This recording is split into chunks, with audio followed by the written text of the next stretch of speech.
not the key. So she believes that your brilliance doesn't belong in constant draft mode and redrafting, okay? And she's on a mission to have your audience clamor to book you, right? So, you know, I figure, here's my take on marketing. Marketing is like trying to dress a toddler. Okay? So most people who have toddlers or grand toddlers spend all their time chasing the toddler to have you put his or her clothes on. Well, for me, the art of marketing is having the toddler chase you. Right. So Keka, our TEDx speaker, a Fast Company executive board member and a PR whisperer, is going to enter right into the stage with people who think they should be on the stage instead. Is that not true to most of you in the audience now? Yes, okay. So, here we go. Put your phones on silent and please help me welcome Keka DasGupta.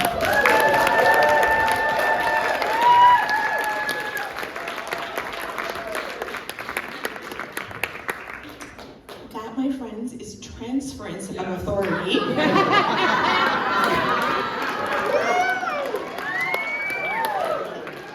Hall of Fame speaker, Shelley, thank you so much.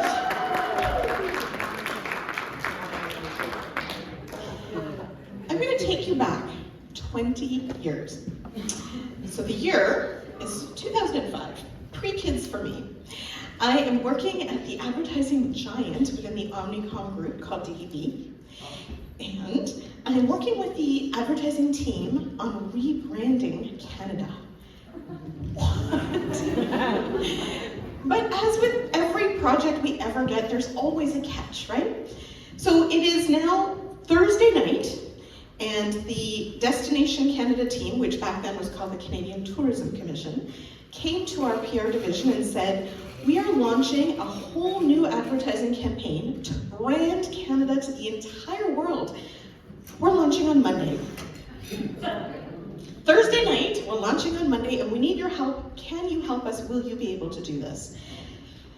Never giving up on a challenge, we said, yes, absolutely, we will. And so we decided to work through the weekend, working all through the night, all through the hours to come up with some things. Now, what the interesting part about this is, we're rebranding Canada, and after doing focus groups with 60 different focus groups around all kinds of countries around the world, the platform we were launching was Keep Exploring. So, in Canada, how many of us love to explore all the amazing experiences we have here? Yes! So this is amazing, but I only have a couple of pictures that are representing what this Keep Exploring brand is going to be. And I need the media to talk about this right now, starting on Monday. So we started to think about what we could do in terms of really showcasing our Canadian brand and how it's different to the media. Now, the interesting part about working in PR, working with the media itself, is when you call the news media and say, I want you to write about my client or my campaign, I can't pay them because it's news editorial, we can't bribe them that way. They are concerned about what their audience wants, and so they have no skin in the game in my story, so I have to purely influence them to say, this is so good for you, you have to write it because your audience would be angry with you if you didn't write it. So the level of persuasion is pretty high pressure. So we started to look at how people knew Canada. Mountains, we're known for that. Moose, we're known for that. Yeah. Mounties, we're known for that too. And that made our headline. We said Canada is so much more than mountains, moose, and mounties. So the World Trade Market in Winnipeg was launching, so all the travel destinations and all the commissions from around the world were descending upon Winnipeg, where we were launching Canada to the world. So we're out there and we're on the phones and we're emailing all the media, CTV, CBC, Global News, Globe and Mail, all of them. And then we realized we have some very stiff competition on Monday. We didn't know, because we found out we were going to do this on Thursday, that the Queen was coming to Winnipeg. How do you compete with the Queen? So when you're working on your social media and you're putting out your content and you know you can change the world, you know you're on a mission, You're competing with powerful forces far beyond what you might even think you could do. Would you all agree? I mean, we're all speakers and we're all amazing, but there are other celebrities that command a lot of attention and may trump what we're trying to say, right?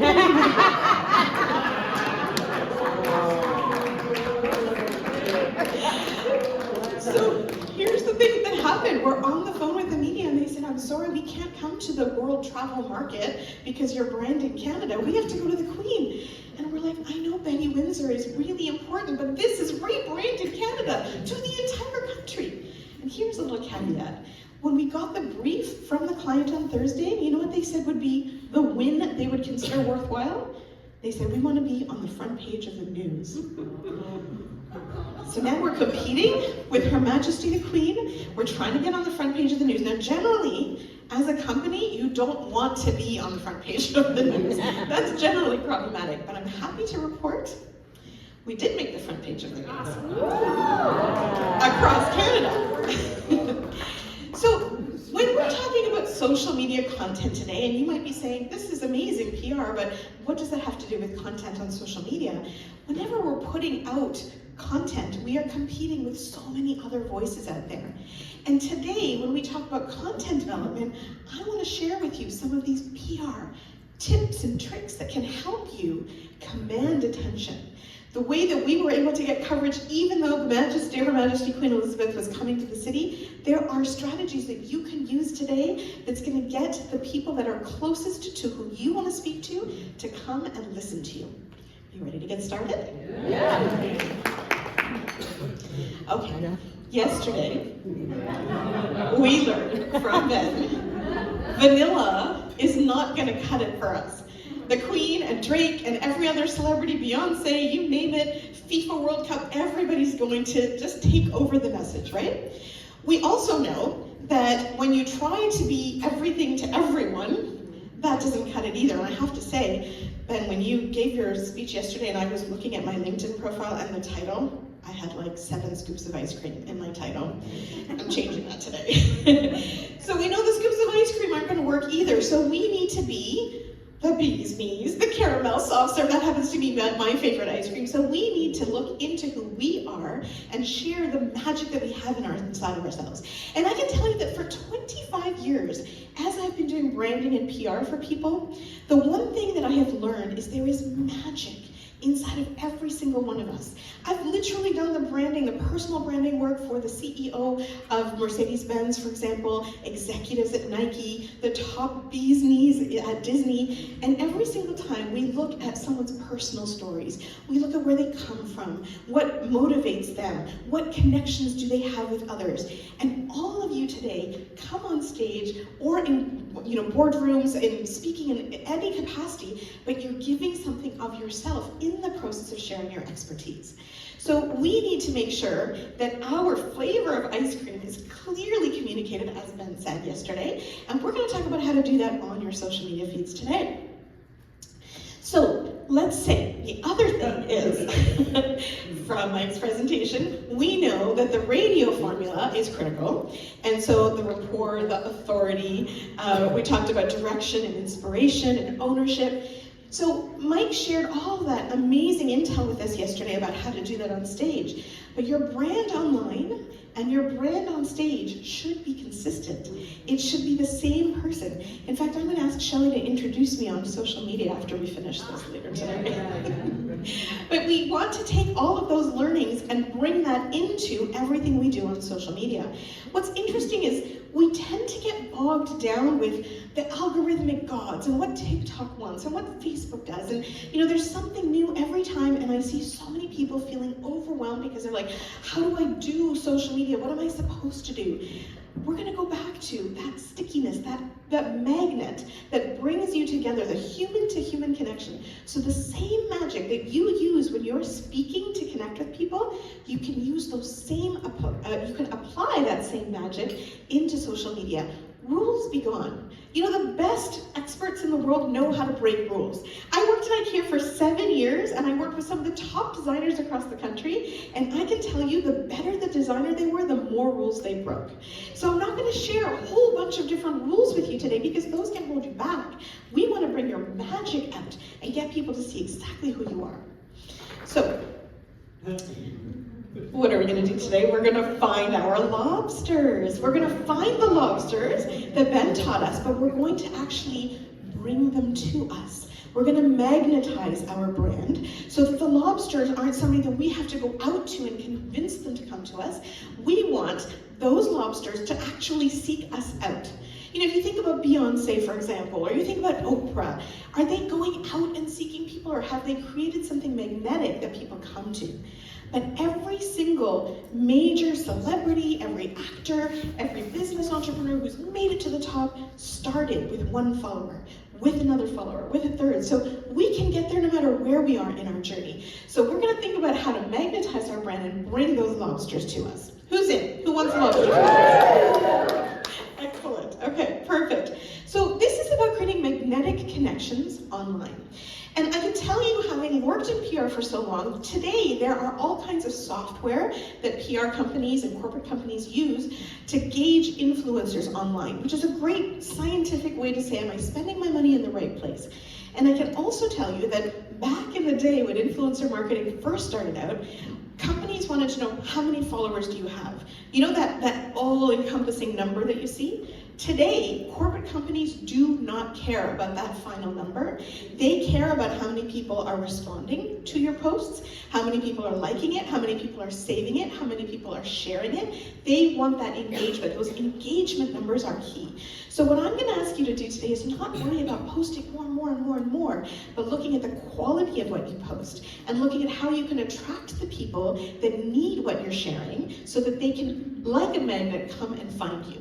So can I ask you, why does social media feel so hard sometimes?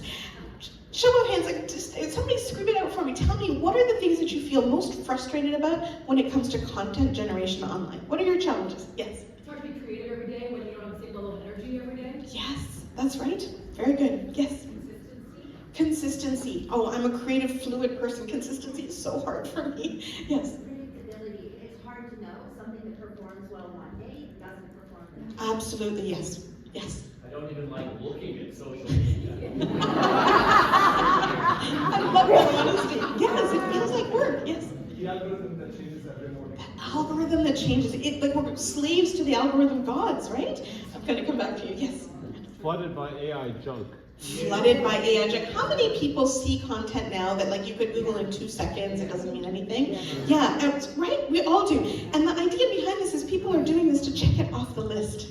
That actually doesn't work to build your brand, checking it off the list. If someone would find it on Google or AI, it doesn't mean anything. Okay, I'm gonna come here and here. Yes. Responding to comments when something does kick off and do really well, and then there's so many comments, and how do you manage? That's a full-time job right there, either for you or your team as you go. Yeah, the unpredictability of it. Yes. Even just listening to everything everyone's saying, overwhelming. Like it's overwhelming, Yes. just all of it Yes. together at once. Absolutely. Okay, one more and then I'm gonna keep going. Yes, Kristen. The content that I put the most time into writing and it's super vulnerable and I'm crafting it for a couple hours, nobody sees it. So true, so true. You know, this is the thing, is that we don't know. Everything's so unpredictable. We don't know how much time it's going to take. We don't know what kind of return it's going to get, and it can get frustrating. The other day, I'm a big follower of the good news movement, you know, things that make your heart feel good, right? Yeah. And there was a post about this little boy who's in palliative care who got his final wish to go on a beach vacation. It tugged at my heartstrings, and I just wrote a little thing, and I said, sending prayers to Henry, all good wishes to the family. What a sweet little boy. That comment, among 3,000 comments on the post, got more likes than my post that I've ever done, sharing everything vulnerable, right? Yeah. But we know social media works. So even though that the rules are constantly changing and moving, there are a few things that you can set up as a foundation that can make a big difference for you. So there's a few things that we've talked about already, and some of this is reflected in these. These are some of the top challenges that speakers often find from the research that I've done. The requirement to be a perfectionist. You know, we perfect our keynotes, we perfect our training, we perfect all the spoken word we use as an expert, and then it comes to social media and everything changes moment to moment. Multitasking, overwhelm, right? Trying to do all the things, comparison and imposter syndrome. Let's be honest here, how many of you think that there are better speakers in the room with you today and you're trying to learn and grow? There we go. And so when you're posting something on social media, you're like, oh my God, what will other people say? What will my fellow speakers say? What will they think, right? There's pressure in there. The dependence on the algorithm gods, and there are certain human gods that are changing that at their whim day to day, so we have to keep following and changing. And the biggest thing, and this really comes back to what Mike and Ben spoke about yesterday, there is a lack of strategic direction. So I'm going to ask you to do a quick thing. You pull out your phone, go to whichever platform gives you the greatest return on your business, whether it's LinkedIn, TikTok, Instagram, whatever, and I want you to take a look at the past 10 posts, just like a quick glance at the past 10 posts, and raise your hand if you feel like those posts reflect a really good brand strategy on your part. Your own posts, yeah. I see 1, 2, 3, 4 hands, maybe, yeah. Okay, there's a few people, but the majority are kind of, you know, People on it already. most of you, like me probably, are like, what am I gonna post? What do I need to do? How do I react? And I'm a brand marketer, but therapists need therapists too, right? So this lack of strategic direction is often the biggest challenge that we have in terms of leveraging social media content for our business growth. So I'm gonna take you back to the PR world and the way that we persuade people in the news and compete against Betty Windsor and how we can do that for our own social media too. The biggest question we would ask is, why should your audience tune in to your social media? So, you know, I just mentioned the Good News Movement. I'm sure all of you have a particular influencer, a particular account. You go somewhere, you're like, this is really, really influential. How many of you have landed on a random account and then kept scrolling and kept consuming the content over and over again? Yeah, many of us, right? So there are people that are creating content where you're like, this is really good, I need to keep going. We need to get into that place where we can do something that's consistent, that tells the same story. So when I was in PR first, today the lines are much more blurred, but back in the day, 25 years ago, advertising and news media editorial were separated like church and state. You didn't cross one over the other. So when I was speaking to an editor, there was no payment, no promotional content, no sponsored posts. It was like the merit of my story needed to get this into the news. And then advertising, on the other hand, was, I'm gonna pay for it, I'm gonna build awareness. And you need a mix of both, but when it comes to content development, taking an editorial approach will actually help you create less content that's more powerful and more magnetic to go to your audience. So when we look at this church and state, can you take a look at the social media, last 10 posts that you put up that you were looking at? How many of you would say 80% of those posts, 8 out of those 10 posts, were not promotional, but purely editorial, like purely delivering value? Oh, amazing. Okay, so we're already ahead of the game here. Look at that. That's amazing, because 80% or more of your content should be about giving value to your audience. Now the question is, can you increase the value you're delivering? And that's what we're going to explore today. So if you look at your social media feed, I've put up some media logos here because here's the question. If you are interested in the mindset of a CEO, you might be subscribed to the podcast Diary of a CEO. I think they have 70 million in their audience right now. I'm a big fan. But when I go to the Diary of a CEO and I'm starting to consume their content, I know what I'm getting. If I go and I look up Entertainment Canada, I know what I'm getting. If I go to BlogTO, I know that it's going to give me all of the content from Toronto and what's happening there. If I go to TV Ontario, I know that I'm going to get more educational content that makes me think. Does your audience, when they come to your social media platforms, know very clearly what they're getting? Because you want that answer to be yes. Of course, unequivocally, it's very clear. And that's where we need the strategic direction. How many of you have a brand social media guideline sort of framework that you follow when you put together your social content? Okay, all right, that's great, okay, amazing. So I I've been doing this for 25 years. You can see how I've aged over time. The picture on the right-hand side was when I was a spokesperson for IKEA, and then the other one is from my BT interview a couple of years ago. So I have to tell you that the theory of relativity, E equals mc squared, talks about the time mass continuum. So I was never good at science and math. Who am I kidding? I may as well come clean to you. I was the art student, the music theater student. Science never got me. But because I'm a speaker, I'm taking the liberty, being on stage today, to change Einstein's formula. How many people are going to be with me? How many are his formulas? Yes. I'm sorry to my science teachers who tried so hard to teach me. I'm going to give you a different formula today as you build your social media content. So this is going to be a CAPS math class from yours truly, the very non-mathletic teacher, Keka. All right, are you ready? It's not the theory of relativity. It is A plus R equals mc squared. Now, on a side note, my kids who are 19 and 15 get to be my guinea pigs on all kinds of things. And my 15-year-old thinks he knows everything. He's not aware of what he doesn't know. So I was picking him up from school as I was preparing for this keynote, and I said, oh my gosh, Kieran, I have a new formula. It's amazing. I'm going to change Einstein's formula from E equals mc squared. You want to know what it is? He doesn't want to roll his eyes because he knows he's going to get in trouble if he does that. And he's saying, oh, Mom, please tell me, what is it? And I said, it is authenticity, A, plus resonance.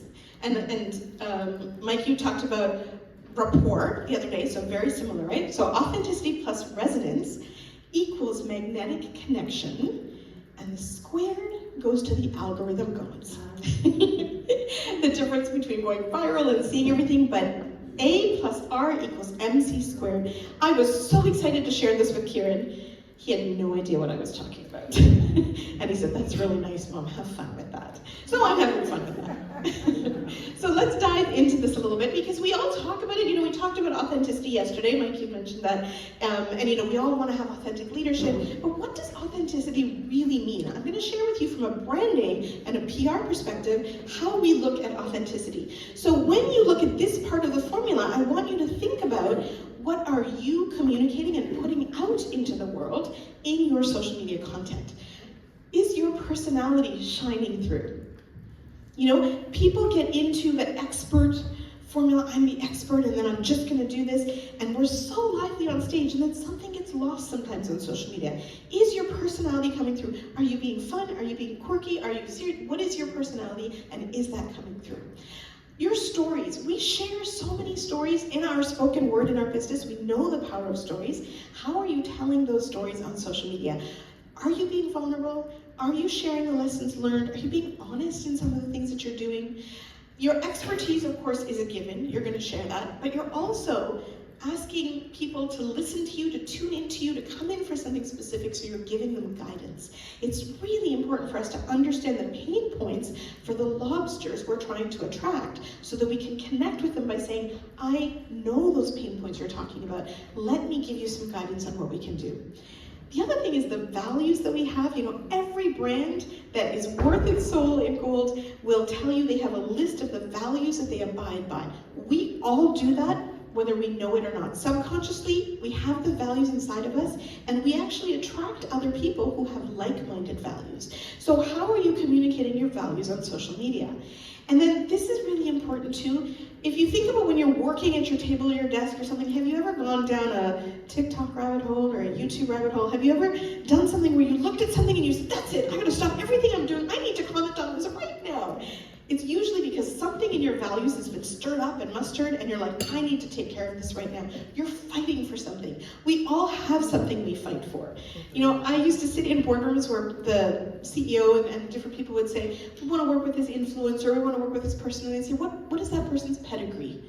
And I have to tell you, that would really bother my values, because equality and equity is a big value for me. My parents came to Canada in 1967 as immigrants. They built a life here. They didn't have the pedigree that people look for. And so it bothers me when I would hear that, because I was like, anybody and everybody should be given a chance. What are the values that you feel sometimes get in the way when things are when you're bothered by that? Use that as your compass and create more content around that, because you're going to attract the clients that share the same values as you. So now let's get into resonance, because this is magnetic, right? I'm putting something out there, you're coming back to something. What is it that the audience that you want to find, your lobsters, what do they need to hear from you to say, I'm going to tune in, I'm going to come in and I'm going to go to Jessica's profile and hear what Jess has to say. I'm specifically going to go check that out because I like her value. I think what she says really resonates with me. Well, we know that there's 3 human needs that everybody feels. They need to feel seen. They need to feel heard. They need to feel like they matter. Are you making your audiences in your social media content feel seen, feel heard, and feel like they matter? Are you helping them feel connected to you? You know, we talk about consistency and everybody's like, oh, I gotta post every day or I gotta post several times a day. No matter how long you post, can people count on you? Whether it's once a week, once a day, twice a day, it doesn't matter. Can your audience, when they go to your site, see content because you promised them you're going to be there? That consistency in whatever way works for you is important. They want to need to know you, right? So you have to be familiar for them. And that only happens when you share your personality, when you share your stories, when you share your value. You see how they start to intertwine together? The other thing is, you want to be relatable. The audience wants to know, I am not alone. Those lobsters in the sea that we're trying to get, they're looking for other lobsters who have the same challenges. You can be that person who casts the net and show all of your lobsters out there that what you are going through is something I recognize, I see you, I hear you, you're not alone. In fact, there are other lobsters in my community who feel the same way you do. So come and join me. Suddenly now, your audience is tuning into you. They're coming and specifically looking for your social media accounts, and you're not only at the power of the algorithm gods.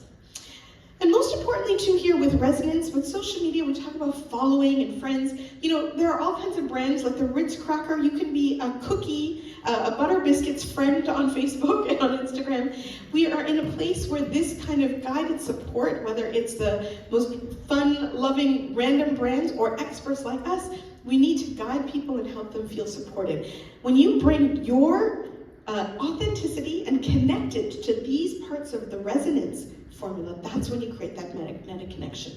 So magnetic connection means that when you're a powerful brand, you have brand fans.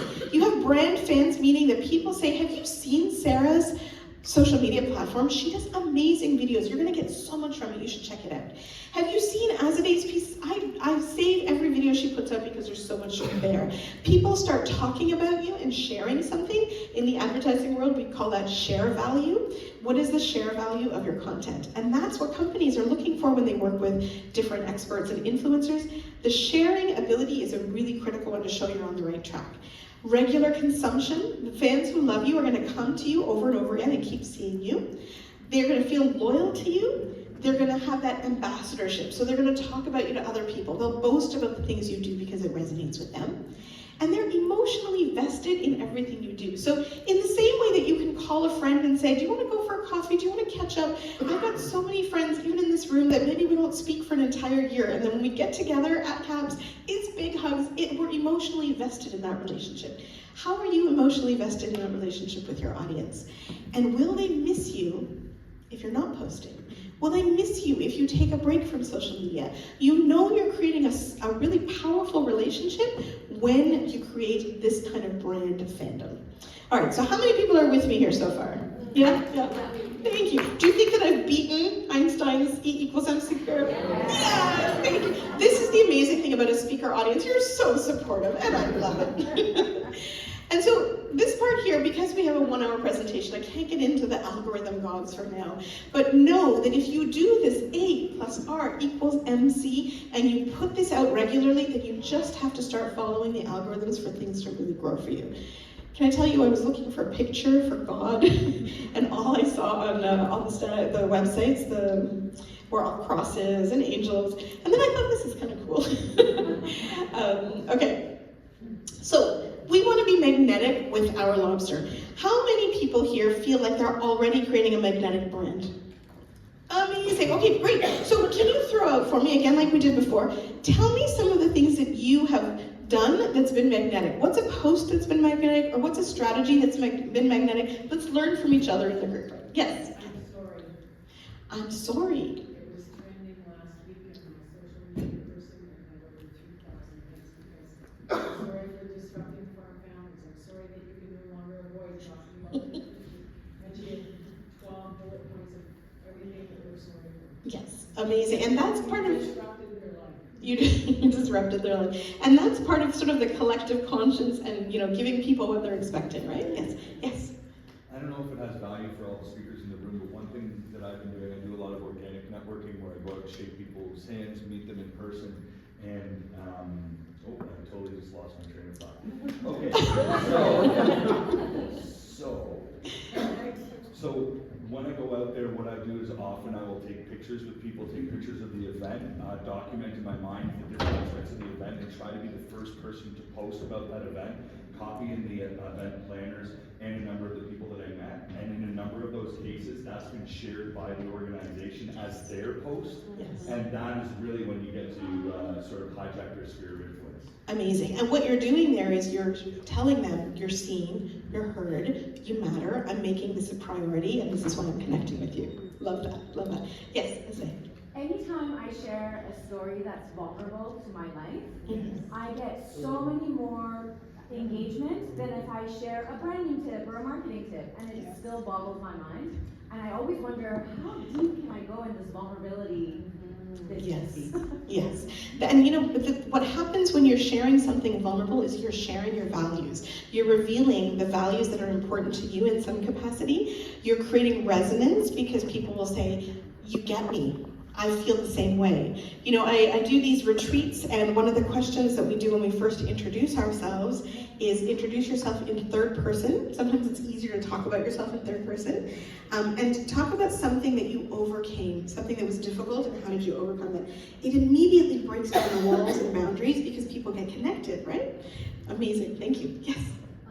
So I do lots of content and some AI stuff, some innovation, but the number one post that gets tons of likes and shares is anytime I post with my mom. Some of you will know that in this room, because she came with me, and so she travels with me in conferences, and so people get to know her.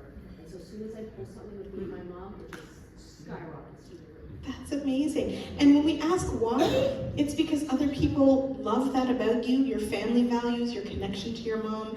They will have similar values and go, wow, I wish I could do that. I'm inspired by what she's doing. So one of the things that we think about often, especially as experts, we want to give value, and so we get into our head, what are the things that we need to do? What's the framework? What's this? But all kinds of studies, including Harvard has done this study, 95% of our decision making is emotional. You know this when you're speaking from the stage or when you're speaking in a boardroom doing some training. 95% of our decision making is emotional, 5% is rational. However, that 5% is actually reserved to rationalize the emotional decision we're making. And that applies for anything, no matter what we're doing, whether we're buying insurance or a car or, literally what we're gonna have for lunch. Everything that we do comes from that. So when we are connecting from the stage, when we're connecting in the boardroom, when we're connecting through that spoken word, we use those stories, we create that. But then we forget sometimes to transfer that into the social media world because everything operates the same way. It's a mirror of what we do, right? How many people have had a challenge on their social media? I want to kind of do a little bit of a mini hot seat. So who wants to come up and join me on stage here? And let's do a collective hot seat.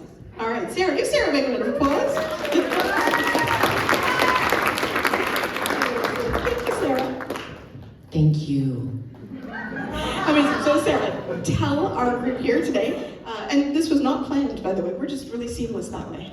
We're seamless. Can you share a social media challenge you're having, and then as a group, let's see what we can do. Absolutely. So we do 365 days of content, and on LinkedIn, it used to be amazing, right? Thousands of connections, engagements, and then all of a sudden, boom, don't know what happened. So now we have a few hundred, but I think it's the people that we don't want. It's the friends who are always doing the acknowledging. So I'm probably getting more and more circles.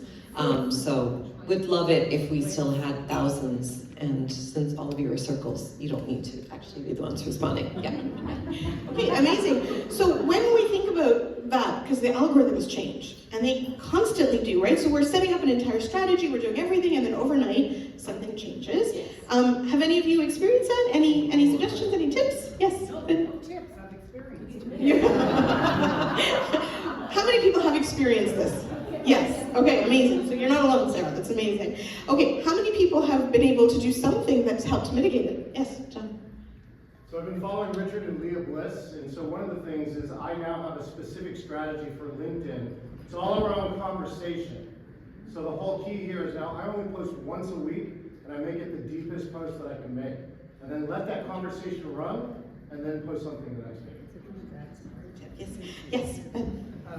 One strategy that's quite cool on LinkedIn is to do polls.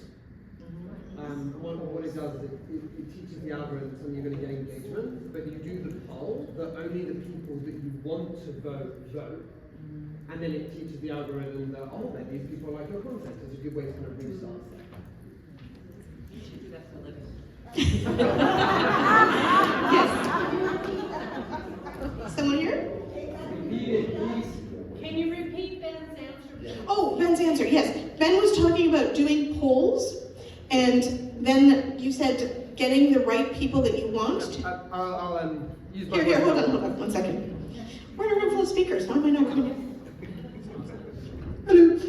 I was saying that you can use polls, and the question that you put in the poll, you only want the audience that you're targeting to engage with. So if you're after HR leaders, you go, what do you think is the biggest issue for HR leaders moving into 2026? And then you do the poll accordingly, and LinkedIn will realize that this is for those people, promote it to them, and then it can help restart and relift the content again. Thank you. Amazing. Wonderful. I'm going to add one more thing, and then Sarah, I'll let you go. There's a makeup artist that I met one day that has a great following on Instagram. We were doing a photo shoot together. She was actually a nurse before and then became a makeup artist. And she said that when she started her strategy, it was, who said it here, I think John, all about engagement. So she would post a few things that were high quality, because she's a makeup artist, of course.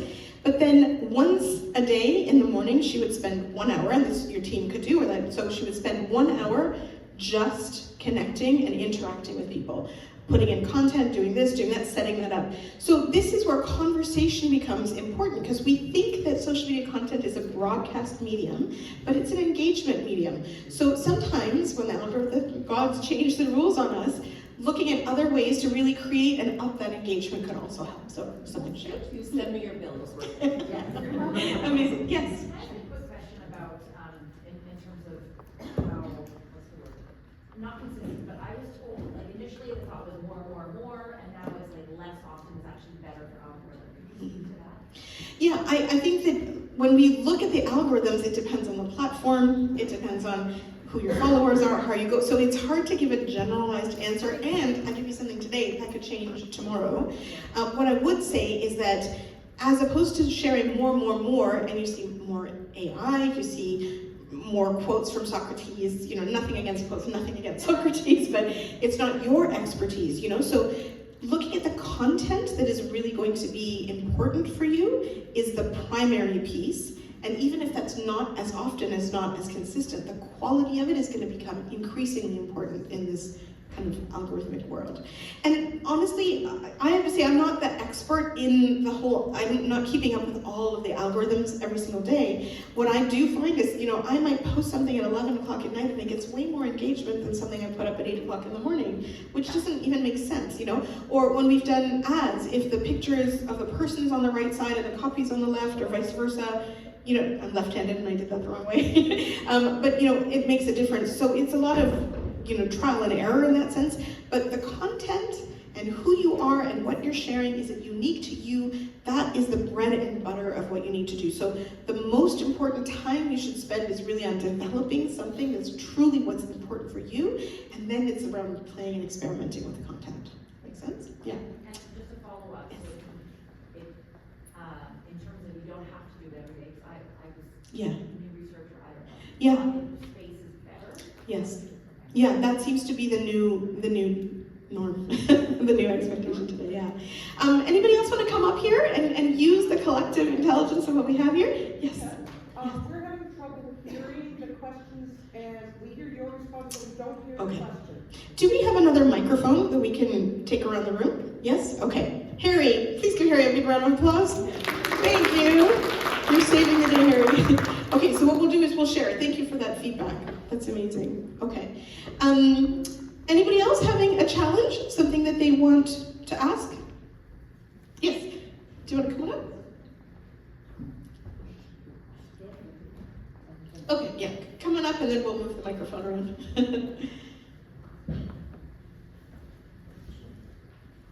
Thank you.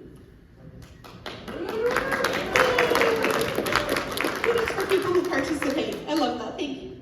Well, this is the safe space, and I learned a long time ago that being the retiring flower in the back that never participates, you don't learn anything. So here's my dilemma. Those 5 things that you had up around, I can't even remember what they are, my brain's not what it used to be. I have them all. And that overwhelm, the perfectionist, all of that, it stalls me because I don't know where to start. And so I'm not posting at all. Like when you said find 10 posts, I'm looking at my LinkedIn profile going, shit. So what is a strategy for someone who's maybe a reluctant, because whoever said I hate social media, we need to start a community in caps. For those of us who absolutely detest social media, how do you get past that to say this is a useful business tool that I really need to get off my, pick whatever part of the anatomy works for you, and start doing it? Okay, beautiful question. I'm going to share a little bit and then I'll bring it out to the audience if you can share as well. So one of the things that I do, and this is my PR background, right? So as an example, so I'm vice chair of an organization called SERIC, and it's all about career development for public good. So I recently did an article, an interview with this one online publication, Vida Daily, and it was all about teens who can't find employment and how careers need to change. So it was a Q&A. They put it all together, they had it. Once that Q&A came out, I went to ChatGPT and I said, take a look at this Q&A, it's all my words, all my content. Can you give me 6 carousels for LinkedIn that will show a pain point from each question that I've posed? And so then it gave me that, and then I'm the perfectionist marketer, I tweak it a little bit, whatever. But the thing is that what you want to do is wherever you have the bulk of the expertise, the magic that you share in your speaking capacity, take that and then parse it into little pieces. So if you're doing a particular, let's say you're doing a training and you're like, I know that this is a challenge that people are having and this is how we want to do that. Take the transcripts. I mean, today there's all kinds of software, all things that you can do. Take the transcripts, feed it into AI, get AI to create then your words, your content into a whole bunch of things. One of the things that I often do when I'm prompting any of the platforms that we use for AI is in the advertising world, we have strategists who often think about what is the consumer thinking about? What do we want them to think? What do we want them to feel? What do we want them to do with their feet? You know, like head, heart, and feet.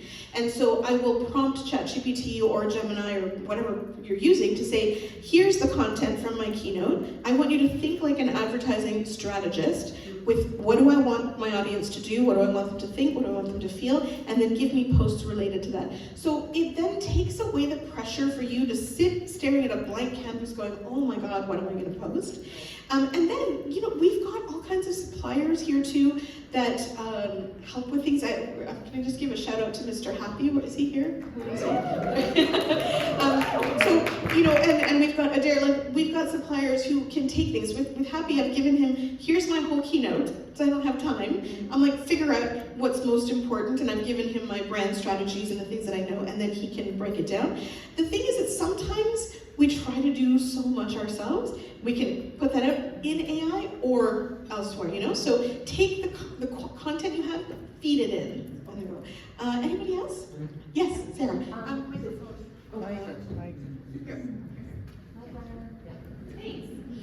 Whatever people tell you as the most important things that they've taken from your keynote, write more about it. So if they say like, that. Great. Okay, yes, over here. You talk about AI, and I know a lot of us are like so done with watching people's AI, and it's like the hyphen, like the dreaded hyphen. I'm like, don't use the hyphen for God's sakes when I'm prompting ChatGPT. Are there other platforms? I find no matter how many times I'm prompting ChatGPT to say, don't say things like the real truth is, period. Like all these like things that you can see, is there other platforms that are better? Like I've heard Claude is better, or how do you prompt ChatGPT to, I just feel like no matter what, it's always giving me the standard hyphenated short crap that you can see right through. So any advice on that or other platforms would be awesome. That is a great question. Is there anybody who plays with a bunch of different platforms on AI in the room here? Yes. Okay, hold on. Gemini is currently doing the best, but like they compete with each other. So like, yeah. I mean, I get really nerdy about it, but you can send a prompt to all 4 of them using like an innate automation. So, but that's like super nerdy, like one level up. But honestly, right now, they all compete with each other, and every few months there's a new ranking as to what does better from a content creation. Gemini's newest model, if any of you use Google Suite as your home base, you all have Gemini Pro, and it wasn't great, but the newest model is outperforming ChatGPT and Claude for content creation. One of the other things that I've been trying from something that I read was take what ChatGPT gives you and put it into Gemini or put it into one of the others and say, tell me what's wrong with this. How can I make it better?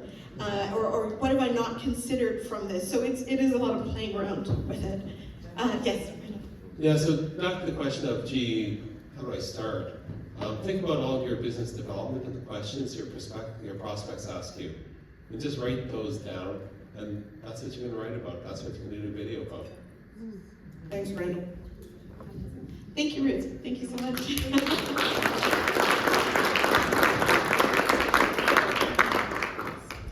Excellent. I think we have time for one more. Is there anybody else who wants to come? Yes, come on in. Big round of applause, come on down.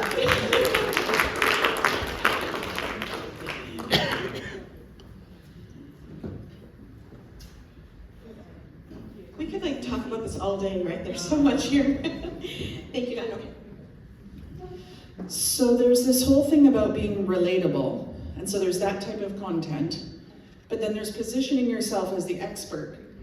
And I find that I have a professional side, and then I have a weird, quirky kind of side. And so I'm worried about how should I show up online, which one?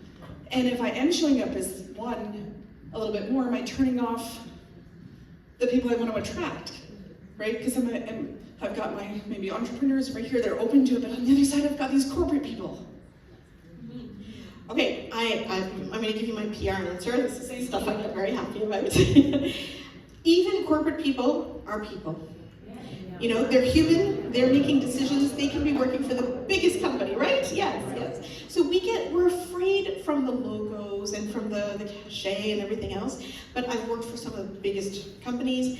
The people that are making decisions there are just as insecure as we are in our moments of vulnerability, and what will connect with them, as with the entrepreneurs, is your fun, quirky side. So the thing is, what you want to do is you want to take your personality and convey your expertise through that. What happens when you get into corporate mode, you get into boring mode. You become the vanilla ice cream cone. And so when you are caramel and you're soft serve and you rock it, you can still deliver that impact in that way. And what I would say is that look at some of the celebrities out there. I'll give you one example, don't laugh.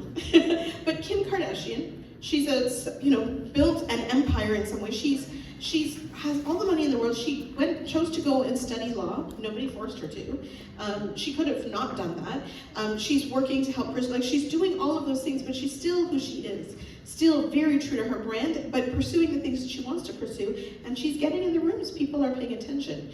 So there's many other examples, but I think the idea behind it is that quirky is what's going to sell you, because that's who you are. People will be more connected to your message magnetically when you show your personality fully.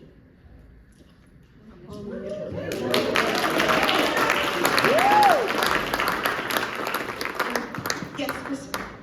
Is there a microphone? I just wanted to add on to that, because I wrestle with that balance all the time, that if I let out the bleh, then it's going to undermine my expertise in the other area. And I brought that up at Power Partners in Kingston recently, and something that I learned there that I put on a Post-it, and it's like next to my desk. They hired me because of the unhinged, relatable chaos, not in spite of it. Bring out your inner quirky. I'm going to share a story that I actually share on stage. As a mom, I'm really proud that I started my own business so that I could be at home with my kids. I had a nanny who would come in during the day when the kids were young, but I'd be on a call and then I would sit with them for lunch and I would do this. But one time with my mom was helping me, and I had Kaden, my older, who's now 19, in my lap, and I was on the phone and we were brainstorming a program for the Science Center in Ontario. They had the Titanic exhibit coming in. It was really fun. They had artifacts, perfume bottles, all kinds of things. And we were trying to come up with a really great PR campaign for it. So I've got Kaden, I've just finished feeding him. Now, this was thankfully in 2006 before Zoom was a thing, so I was on the phone. Well, wouldn't you know it? In the middle of this audio conversation, my sweet, darling little baby boy lets out the biggest fart you could imagine. And in that moment, I thought, how do I say it's my baby? There was no winning that one. It was done. But when I share a story like that on stage, and I'm doing it with corporate companies they're all there, but they're all parents. They've all had, and especially with COVID now, it's like so common, right? We're all trying to balance work and life. People will get who you are and they'll appreciate it more. So when we talk about that expertise, embrace that inner quirky. You know, we want to attract the lobsters, we got to do the lobster dance too. So just as we wrap up, one of the things that I wanted to share with you, I'm just going to forward over. During COVID, I was organizing all of my videos as one does because there was nothing else to do. And I came across this one video of me with the boys. Now, I'm usually the one with the phone taking the videos and pictures of my boys. But this time, I was on the bumper cars with my son, and my husband happened to be videotaping. So it's not an angle I get to see normally, and I just happened to see it. And it was funny because in that moment, I thought, you know, one day when I'm not here, and somebody says, what was Keka like? Maybe even this is a bit morbid, but maybe, you know, at my funeral, if there was a video I wanted to show, ironically, it wouldn't be my speaker highlight reel. It would be this video. So it's a 7-minute video. It goes on. But when I watched this video in my room in the middle of COVID, what I realized is that during this time, I was 100% present with my kids. You know, we were out on a family outing. There's my son there, Kaden, who's now 19, you know, telling me to hit the other kid. There was the 3 of us in there. It was just beautiful family time. And it surprised me because I love what I do. I'm so passionate about my work. And I thought, this is what I want people to remember me by?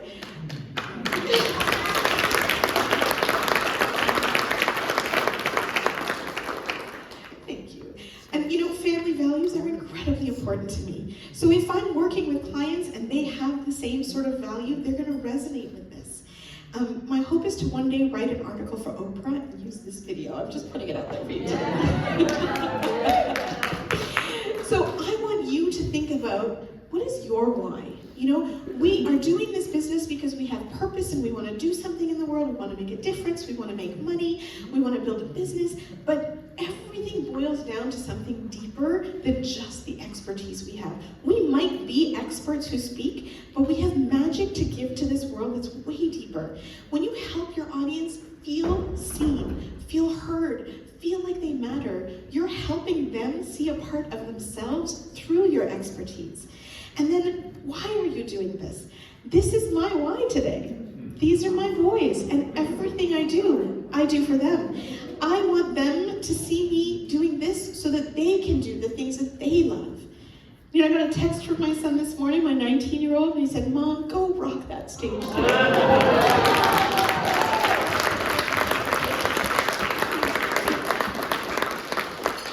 And so, algorithms be damned. MC squared be damned. A plus R equals MC squared all has to boil down to your why.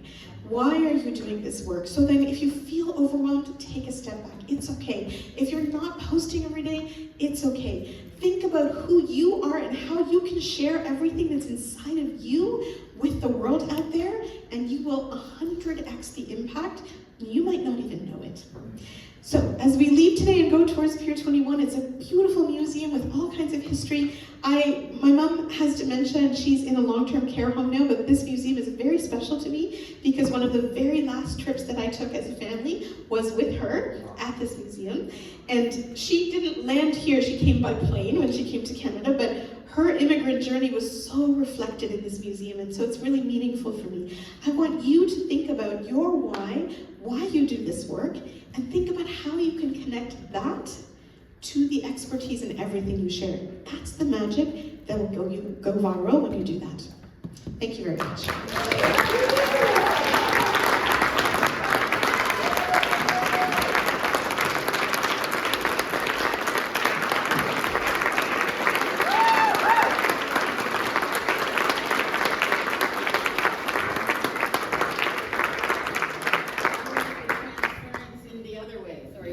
I want transference back from Keka now. And don't we agree that she can tell her son that she rocked the stage?